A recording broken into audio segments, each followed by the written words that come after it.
कि शोबिस में हम देखते हैं कि नई नई बातें जो हैं वो मंजर-ए-आम पर आ रही होती हैं, बड़ी कोई खौफनाक हकीकत होती हैं। कई लोग जो हैं वो आपको बड़े ख्वाब दिखाते हैं, बहुत ज़्यादा आपसे मीठी मीठी बातें करते हैं, पर वो आपको काम नहीं देते, बल्कि आपको काम नहीं मिलता, बल्कि धोखा ज़रूर खा जाते हैं आप। कई ख़वातीन जो हैं वो आना चाहती हैं, बहुत अच्छा मतलब बड़ी हसीन अदाकाराएँ आई हैं, पर वो एकदम से मंजर-ए-आम से पीछे भी हट गई हैं। बिस्मिल्लाहिर्रहमानिर्रहीम, अस्सलाम वालेकुम। मैं हूँ आपकी मेज़बान एनी बाज और आप देख रहे हैं विजन वाइब। अपने तमाम देखने वालों को खुशामदीद कहेंगे। कैसे हैं आप सब? उम्मीद है खैरियत से होंगे। जी तो नाज़रीन, आज हम बात करने लगे हैं शोबिस के हवाले से कि शोबिस में हम देखते हैं कि नई नई बातें जो हैं वो मंजर-ए-आम पर आ रही होती हैं, बड़ी कोई खौफनाक हकीकत होती हैं। कई कई चीज़ें होती हैं जो हमारे सामने आती हैं तो दिल करता है कि आप लोगों से डिस्कस किया जाए। जैसे हम बात करने लगे हैं ड्रामा तेरे बिन के बारे में। बड़ा सुपर डुपर हिट ड्रामा गया और उसमें सबीन फ़ारूक ने जो रोल किया वो किया हया के नाम से, जो कि बिल्कुल टोटल नेगेटिव रोल था। उसमें सबीन का करैक्टर बहुत अच्छा था, नेगेटिव रोल भी उन्होंने बहुत अच्छे से बखूबी बड़ा अच्छा सर अंजाम दिया। तो उसमें उन्होंने जो करैक्टर अदा किया, दो लोगों की मोहब्बत के बीच में आना चाहती थी, मगर वो कामयाब ना हो सकी। और बड़े शौक से हम ड्रामा देख रहे थे कि एंड होता क्या है। पर मोहब्बत मोहब्बत होती है, मोहब्बत को एक दिन जो है वो अपना रास्ता मिल जाता है। और इसी तरीके से उन दो करैक्टर्स को अपना रास्ता मिल गया और यहाँ पे सबीन फ़ारूक जो थी वो अलहदा रह गई। इसी तरीके से सबीन फ़ारूक के बारे में बात की जाए कि उनके जो दूसरा ड्रामा था वो था काबली पुलाव। उसमें भी बड़ी पजीराई मिली और काबली पुलाव वो ड्रामा था जिसमें उन्होंने पठानी का करैक्टर किया था और बड़ी खूबसूरत वो लग रही थी, क्योंकि एक्ट वो बहुत अच्छा करती है, इनोसेंट लगती हैं और पठानी के रूप में बहुत अच्छी लग रही थी। बोलना सारा करैक्टर ज़बरदस्त था और वो उनका ड्रामा बहुत सुपर डुपर हिट किया था। और इसके अलावा मनजोगी ड्रामा है, आप साथ साथ देख रहे होंगे उस पर जो हम आपको दिखा रहे हैं। मनजोगी ड्रामा था, उसमें उन्होंने हलाला के बारे में बताया। मतलब उसमें उनका करैक्टर था बीवी का, फिर हलाला होता है और फिर उसके बाद जो दोबारा से उनकी शादी और जो जो चीज़ें हैं वो भी उनका ड्रामा बड़ा अच्छा किया, बहुत ज़्यादा अच्छा गया। और उसमें भी जिस तरह और करैक्टर्स थे, ये भी करैक्टर्स उन्होंने बड़े अच्छे तरीके से किया।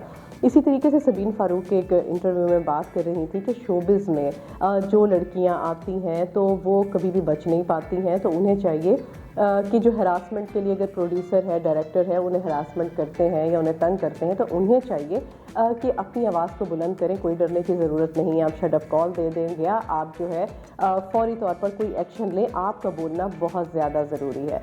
पर इस पे कई लोगों हर एक के अपने व्यूज़ होते हैं। हमारी सोच अलहदा है, आपकी सोच अलहदा है, जो और कोई देख रहा है वो किसी और एक्ट से सोच रहा होगा। पर आजकल हम मतलब जब काम कर रहे होते हैं तो मेजॉरिटी ये है, अगर हम डायरेक्टर प्रोड्यूसर की बात करते हैं तो ज़्यादा से ज़्यादा लोग जो हैं वो प्रॉब्लम का शिकार होते हैं और ऐसा होता है। पर उसमें कई लोग बहुत ज़्यादा अच्छे डायरेक्टर हैं, हमारे बहुत अच्छे प्रोड्यूसर हैं, तो वो उसमें ये होता है कि बहुत वो आपको मतलब सेफ्टी भी मिलती है, आपको काम के बारे में भी बताया जाता है, आपको गाइड बहुत अच्छा करते हैं और वो कभी भी जो है आपसे कोई नेगेटिव बात नहीं करते, आपसे बहुत पॉजिटिव रहते हैं। ऐसे भी हम डायरेक्टर से मिले हुए हैं, प्रोड्यूसर से मिले हुए हैं, या अपनी इंडस्ट्री के बहुत ज़्यादा ऐसे लोग हैं जो बहुत ज़्यादा पॉजिटिव भी हैं। ज़ाहिर है कोई भी फील्ड हो उसमें नेगेटिविटी भी है और पॉजिटिव ज़रूरी नहीं है कि मीडिया की फील्ड है या शोबिस की फील्ड है, आप किसी भी डिपार्टमेंट में ले लें तो ये चीज़ें होती हैं। पर शोबिस को कुछ ज़रूरत से ज़्यादा ही हाईलाइट किया जाता है। इस पर जो है सबीन फ़ारूक को कहना चाहिए था कि या तो आप फिल्म इंडस्ट्री में आए ना, या तो आप ड्रामे में एक्ट ही ना करें, आप कोई और फील्ड चूज़ कर लें या कुछ भी आप और काम कर लें। मगर उन्होंने कहा कि नहीं, आपने फ़ौरन जो है अपनी आवाज़ बुलंद करनी है, क्योंकि कई दफ़ा ऐसे प्रॉब्लम्स होते हैं कि आवाज़ बुलंद हो जाती है पर कई ख़वातीन जो हैं वो आना चाहती हैं, बहुत अच्छा मतलब बड़ी हसीन अदाकाराएँ आई हैं, पर वो एकदम से मंजर-ए-आम से पीछे भी हट गई हैं। यकीनन कोई ना कोई प्रॉब्लम हुई होगी। कई लोग जो हैं वो आपको बड़े ख्वाब दिखाते हैं, बहुत ज़्यादा आपसे मीठी मीठी बातें करते हैं, पर वो आपको काम नहीं देते, बल्कि आपको काम नहीं मिलता, बल्कि धोखा ज़रूर खा जाते हैं आप। तो इसलिए हर चीज़ को सोच समझ के अपना इंतखाब करें और जब भी कोई प्रॉब्लम हो, अगर आप नहीं फेस कर सकते, आप फ़ौरन तौर पे स्किप कर दें। पर अच्छे बुरे लोग जो हैं वो हर जगह पर, हर फील्ड में मौजूद हैं। पर प्रॉपर हम ये नहीं कह सकते कि खाली मीडिया फील्ड ही है, उसमें बहुत अच्छे लोग भी हैं। उसके अलावा हम बात करने लगे हैं सैयद नूर साहब के हवाले से। सैयद नूर साहब हमारे फिल्म इंडस्ट्री का मतलब एक बहुत बड़ा सितारा है, बल्कि हमारे पाकिस्तान का एक प्राउड प्राउड हैं। उन्होंने बहुत अच्छी किस्म के मतलब वो एज अ डायरेक्टर जो फिल्में उन्होंने की वो बहुत सुपर हिट गई हैं। उनका एक मुकाम है पाकिस्तान में, ना सिर्फ पाकिस्तान से बाहर की जो लोग हैं वो भी उन्हें बहुत ज़्यादा पसंद करते हैं। तो सईद नूर साहब का एक कोई जो आप पिक्चर देख रहे हैं, जिस तरह मैं बता रही हूँ आपके सामने एक पिक्चर आ रही होगी जिसमें बड़े लोगों ने बातें की जी सईद नूर बीमार हो गए हैं, सईद नूर जो है हॉस्पिटल चले गए हैं, भाई इनकी क्या हालत हो गई है। बल्कि वो बिल्कुल माशाल्लाह बिल्कुल सही अपनी लाइफ गुजार रहे हैं, बिल्कुल सेहतमंद है। उन्होंने कोई ऐड करना था जिसकी वजह से वो उनकी लुक नहीं बन रही थी, क्योंकि 74 ईयर्स के हैं पर माशाल्लाह वो लुक आती नहीं है उनकी और बिल्कुल यंग लुक आ रही थी। तो इसलिए उन्हें अपनी थोड़ी सी शेव बढ़ानी पड़ी। तो सब ने बातें कर, सॉरी तो हम बातें कर देते हैं, पता नहीं होता पर बोलना बहुत ज़रूरी होता है। तो मगर वो ऐड के लिए काम कर रहे थे, तो ऐड में काम कर रहे थे। एक इंटरव्यू के दौरान उनसे पूछा गया कि भाई आप इतने बड़े डायरेक्टर हैं तो आप ड्रामों में मतलब आपको एज अ डायरेक्टर लेना चाहिए, तो आपको काम करना चाहिए, तो हो सकता है और मुनफरिद काम निकले जिस तरह फिल्मों में निकलता है।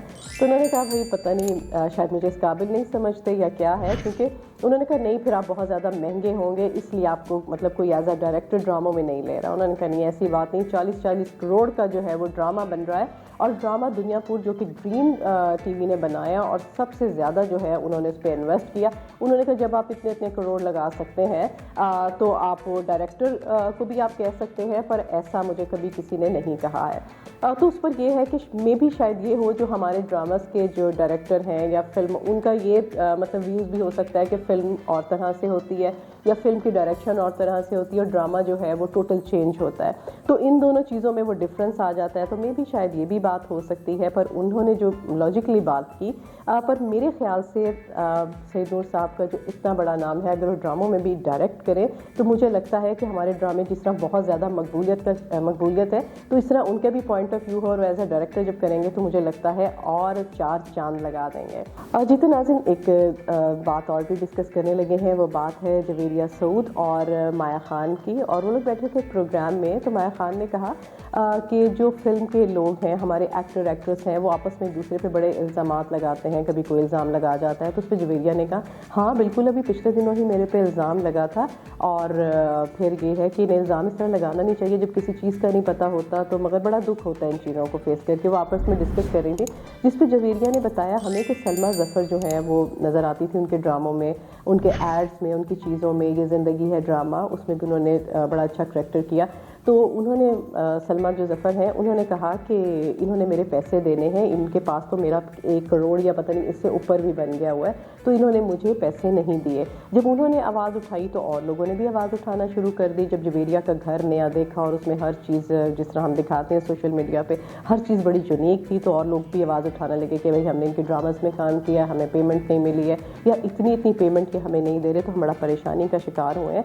तो बल्कि सलमा ज़फ़र ने कहा कि अब तो मैं केस जो है वो सबमिट करवाऊंगी कि कम से कम ये मुझे पैसे दे। तो जवेरिया ने कहा कि मैंने बल्कि केस कर दिया था और इन सब की बोलतियाँ बंद करवा दी थी, फिर हमारा मामला माफ़ी तलाफ़ी पर भी ख़त्म हुआ। पर अब ये तो उनकी बात थी, पर इतने लोगों ने आवाज़ उठाई कि ना उसके पीछे कोई ना कोई बात होगी या कोई ना कोई लॉजिक होगा। ये थी आज की हमारी शोबिस के हवाले से बातें। इंशाल्लाह ताला एक नए प्रोग्राम में आपसे डिस्कस करेंगे मज़ीद जो है हमारे एक्टर एक्ट्रेस जो है वो क्या कहते हैं, कौन से नए ड्रामे आ रहे हैं और किस पर जो है सोशल मीडिया पर बहुत ज़्यादा डिस्कशन हो रही है। यकीनन हम भी करेंगे आपसे बात और मिलेंगे इंशाल्लाह ताला कल दोबारा एक नए प्रोग्राम के साथ। रखिएगा अपना ढेर सारा ख्याल। अल्लाह निगहबान।